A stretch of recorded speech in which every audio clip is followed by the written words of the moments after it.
Marvel Tokon Fighting Souls is the latest addition in Marvel's lineup of fighting games, and ladies and gentlemen, I cannot wait for this game to come out. I'm really looking forward to everything that this game has to offer. It's developed by Arc Systems, the same developers that have made my favorite game of all time, Dragon Ball FighterZ. It's based off a Marvel roster, characters, superheroes. I love superheroes, and you can't have a good game without good characters. That's why today we are here to discuss my full roster prediction for this game. So we're gonna go through, list all these characters that I want. Some of them logical, some of them more of a make-a-wish. Regardless, we're still gonna go through, have fun. Let me know what characters you guys want most in this game down below in the comment section. I always read my comments. And while you're there, hit the subscribe button. Very close to 1,000 subscribers, and every little bit helps. Few disclaimers before this video starts. I feel like it's really worth mentioning the one bit of character roster news that we have, but we did not have some criteria for the selection process. First and foremost, we wanted to include characters who we feel was the face of Marvel. At the same time, we need to select characters that would give us the balance of battle types and styles. Lastly, we wanted to sprinkle a few surprises and leave room for characters who have never been playable before in a fighting game. Note that last part, because that is something that I'm looking forward to very much, and you're going to see a ton inside of my roster. Another quick disclaimer: a massive shout out to Dezine. I'm so sorry if I say your name wrong, but this beautiful, lovely roster. He's the reason why I'm not using a default bland old tier list for this, and I actually get to throw on some character art. And second, shout out to the artists. For the character roster, I used a lot of fan-made art. All of the artists are linked down below in the description. Go check them out if you enjoy any of their arts and stuff like that. So that out of the way, let's hop into my first section of roster predictions. Now, I feel like it's worth mentioning some honorable mentions for this character roster. Some characters that didn't make the cut: Inhuman characters. I'm not gonna lie, I don't know anything about the Inhumans. Nothing at all. So that's what I know, nothing about human characters. The only one I know is Black Bolt, and I feel like some people want him in the game, but I have no Inhuman representation in my roster predictions list because I just don't know enough about them. And then Marvel Rivals hyped characters. This is a game that I feel like has been in development for a really long time, so I feel like characters who have been hyped up by the release of Marvel Rivals, Luna, Jeff the Land Shark, and I guess Magic, if you want to say, none of those characters, because I just don't feel like they've had enough time in between development time for this game and the release of Marvel Rivals to include them into the roster. So maybe they'll get it as DLC. Maybe I'll eat my words in a year or two, but we'll see. So with those honorable mentions out the way, I feel like it's time to check out, I call these segment the staples. You can't go wrong with these picks. You could bet your house on it, is what I'm saying. So the first characters I have here are Magneto, Wolverine, Doctor Strange, Hulk, and Thor. We'll start with Thor. Thor already teased inside of the game, or he has a statue with Captain America and Iron Man. I feel like he really has a good chance of getting in. He's part of the big three. He did miss out on the older Marvel vs. Capcom games, but as this is evident, it's not really Marvel vs. Capcom anymore. He's in Marvel vs. Capcom 3. He's in Marvel vs. Capcom Infinite, and I don't see a world where Thor isn't in this game. So speaking of the Avengers, we have Hulk, Hawkeye, and Black Widow. The 6 Avengers, the ones that are MCU, the face of the MCU Avengers anyway. I feel like they're guarantees, they're staples in. I won't lie though, Black Widow was kind of a sneak because she's only in Marvel vs. Capcom Infinite. She doesn't really have the biggest history in the other Marvel fighting games, but Hawkeye does. He's been in Marvel vs. Capcom 3. He's in Marvel vs. Capcom Infinite. I feel like if you're in those 2 games, you're basically set to be here. That's what I would say if I didn't put Magneto and Wolverine on here. Magneto, Wolverine, kind of the face of the X-Men in my eyes. They very clearly are doing including X-Men, which is why I think they threw Storm inside of the trailers just to kind of ease any doubts of any people who are skeptical because of the last Marvel vs. Capcom Infinite. Marvel vs. Capcom Infinite very clearly didn't want to have mutants in it. They very clearly didn't want to have any X-Men at all. Magneto, Wolverine, definitely when you think of Marvel fighting games and you think of X-Men, I feel like these 2 are definitely staples. And then the last one I have as a staple is Doctor Strange. I feel like he's way too hyped now in popularity. I feel like he definitely has a very cool fighting style that a lot of people are gonna like. He was in MVC 3. He was in Marvel vs. Capcom Infinite. So I definitely think he's got the pass. He's in. I don't see a world where Doctor Strange isn't in. So with that out of the way, those are kind of the boring picks, the ones that I would say basically have a guaranteed spot in. Next, we have the no duh. If these characters get in, I don't think anybody would be surprised. In the safe bets, we've got Psylocke, Rogue, Gambit, Ultron, Venom, Gamora, and Captain Marvel. All of these characters have been in Marvel fighting games before. Nothing new, but I just feel like they've garnered a knife hype over the last few years to warrant themselves in the next installment of a Marvel fighting game, especially in Arc's fighting game, where they definitely love to incorporate different styles of fighting. So I feel like Venom is going to be very interesting to see in an Arc's fighting game because, again, as someone who really likes fighters, I can't think of somebody who plays like Venom, really. Ultron, when I included Ultron on the list, I kind of thought of him more like a flying type, like a Merge Zamasu, if you've ever played fighters before. Merge Zamasu kind of has like that flight mode. That's definitely what I thought of when I saw Ultron. I feel like Venom and Ultron, also it's nice to include a few more villains on the list besides Doctor Doom, so I feel like definitely they deserve a spot. Now, Psylocke, Gambit, and Rogue had been missing from the last few Marvel games, but I feel like, yeah, especially at a time where you're including X-Men, I feel like these 3 are definitely some solid picks. Now, you might notice that there's 1 or 2 X-Men that are missing. Don't worry, I'll talk about them later. They'll show up soon, sometime soon. Well, ideally, in my mind, this is a 4v4 fighting game. I want the ability to have a team full of X-Men. So at least minimum 4 fighters have to be there from the X-Men. Next, we got Captain Marvel and Gamora on the right side of the roster. Captain Marvel and Gamora both in MVCI. I feel like they just need a kind of a redemption. Anybody that was inside of MVCI needs that redemption. The game looks very soulless. From an outside point of view, maybe it played like way better than it looked. But to me, I've played it only a couple of times. It wasn't really the biggest fan. I'm also very interested to see what Gamora is going to look like. Her character is one of those designs that you can kind of have fun with, basically. Like, you can give her the long hair, short hair, weapons, swords. Gamora is kind of all over the place. I feel like she would play really cool as well. And then you got Captain Marvel. Captain Marvel is like you already got Miss Marvel in the game. It doesn't really make sense to me why not to have Captain Marvel. All of these pretty safe bets. If these guys don't get in, I feel like that's kind of why they're in the second wave, or the second listing of characters. So with that out of the way, let's hop into my third set of picks. All new fighters, because in my mind, you can't really have a fighting game without new fighters. Starting from left to right, we'll start with Daredevil. Daredevil already kind of teased inside of the game just like Thor, so there's a chance that he might not be playable, but I feel like Daredevil is too much of a fan favorite, especially with the release of Daredevil Born Again, which is my personal favorite Marvel show right now. So Daredevil, fan favorite, definitely deserves to be in there. Hand to hand,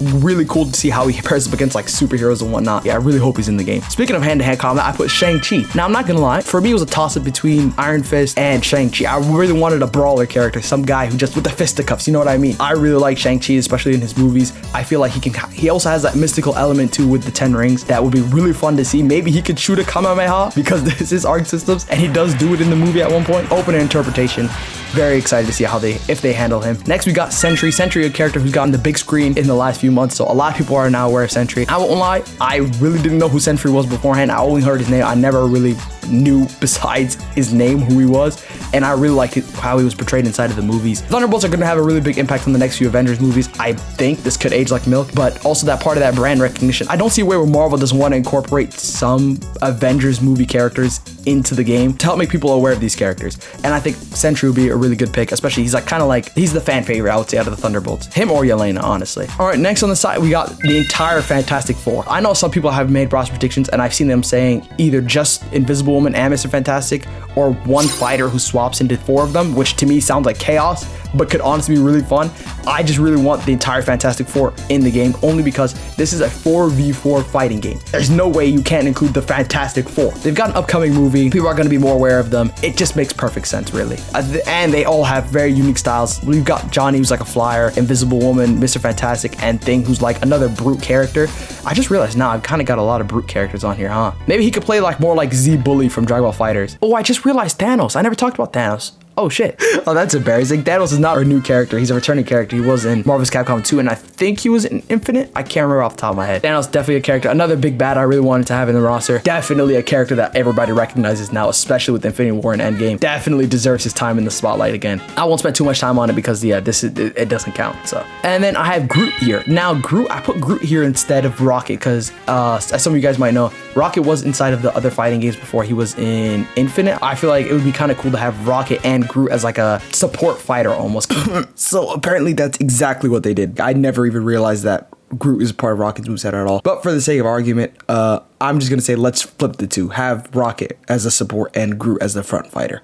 My bad. Kind of like imagine Android 18 and 17 in Dragon Ball FighterZ. Not necessarily like a stance character or swap character, although I don't have those on this list, I'll be honest. I would love to see how that works. Groot, I feel like he could be a lot of fun, so definitely a character I want. And the last newcomer I have listed on here is Loki. I think he's definitely another fan favorite character, another villain character too. He could play very cool. He's got illusions, he's got tricks. He could be like the copy fighter because he shapeshifts, so maybe his ultimate could be something like kind of like think 12 in Street Fighter, who his sole purpose is to copy you. I guess I kind of have a Rogue here for that too. Shape-shifting fighter would be really cool to see, and Loki's kind of the guy for that. For me, it was either Loki or Mystique who fills that role.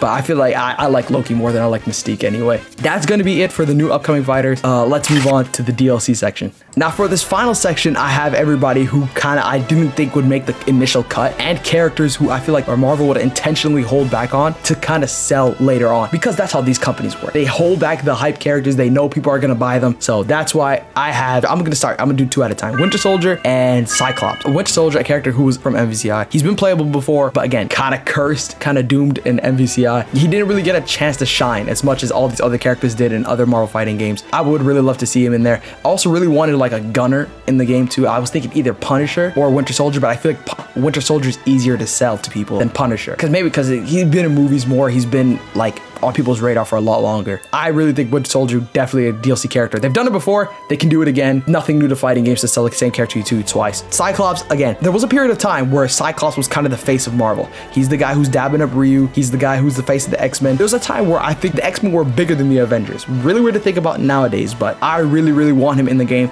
But I also feel like they're gonna hold back on him because, to be fair, the X-Men that I have in my base roster, I'm fully okay with. If they sell Cyclops later on, he's a hype release. They want characters that people will be hyped for. Next up, Deadpool, character who's been in previous fighting games, another fan favorite character. In my mind, if there are characters a fan favorite, they're just gonna sell them off later. Only one I could kind of hear an argument for is against Cyclops, but I feel like in my mind, Deadpool is definitely sold off. Next up, I got a character who I loosely threw in there was Kang. This game's been in development for a really long time, so maybe they had, before all the Jonathan Majors stuff came out, they were initially having Kang planned for the game. So maybe they cut him from the base roster and include Doom in the base roster and then sell him off later, because Kang was supposed to be the big bad for the next few Avengers movies. He was Kang Dynasty. He literally had a whole movie named after him.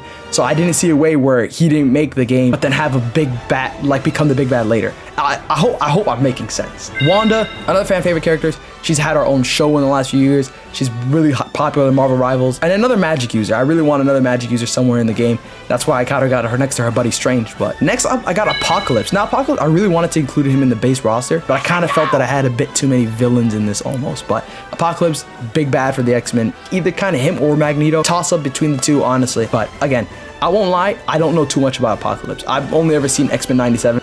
I'll get to it. Definitely, yeah, I would slide him in there for it. Next up, we got Blade. I know a lot of people want Blade and Daredevil in there. Honestly, my knowledge of Blade is very minimal too. I don't really know anything a lot about Blade. I just know that he's a fan favorite character and he's got a badass sword. So I really wanted to include either him or Daredevil in the base roster, and I feel like the other one would get sold off later. That's kind of why I got Blade there. Next up, we got Moon Knight, another character who's gotten a lot of hype over the last few years, but I feel like very deserving of getting into this game. He could have a very unique playstyle as well. In Marvel Rivals, they kind of went the route of making him like a ranged fighter, almost like he shoots projectiles, but I've seen a lot of iterations too where Moon Knight's more of a brawler, where he fights people straight up with hands or batons. They could go a lot of interesting ways with him. So that's why I really wanted to include him somewhere in the roster. I feel like Moon Knight, really cool. Maybe he could even have like a tag out with Mr. Knight. Maybe he could be like the switch in and out fighter. He could have one with Mr. Knight, he could have one with the other personality. Jake, Mark, and Stephen Grant, Jake Lockley, and Mark Spector. Yes, that's it. And then next up, we got Jean. She was hella busted in UMVC 3, which I think already made her iconic enough. Unfortunately, they decided to cut the X-Men from Marvel vs. Capcom Infinite, but if they're gonna come back, I don't see a way that Jean doesn't also. I feel like her and Cyclops are kind of like the two perfect characters to sell off later. It just makes sense in my mind. Also, it would be really fun to see how they want to incorporate Phoenix again. Maybe it's if she dies and comes back again. Although it would be kind of cool to see that be done with Sentry as well. Sentry's kind of got the same thing where he's kind of got like two powers in one. Really cool, honestly. Put both of them on a team, fuck it, you got 6 characters on one team. And last but not least, I got Green Goblin on here. Green Goblin, I really just wanted another Spider-Man villain on here. It was either him or Doc Ock. Both of them would honestly play super unique. You got Green Goblin who's got his gliders. Maybe he could have like an on-off mode. Like kind of like think JoJo's Bizarre Adventure where there's like a stand mode on, stand mode off. Maybe he has like glider on, glider off. Would be really cool to see if they go the Doc Ock route. I'm sure he'd be unique too. I have no problems with that. Well, that's it for my roster predictions. If you guys enjoyed, please like, comment, and subscribe. Again, let me know any characters that you guys want down below in the comment section below. I'll read their comments and subscribe. We'll definitely be playing this game day 1. We're already making a tier list negative a year into the game. So with that out of the way, I'll see you guys in the next video. Peace.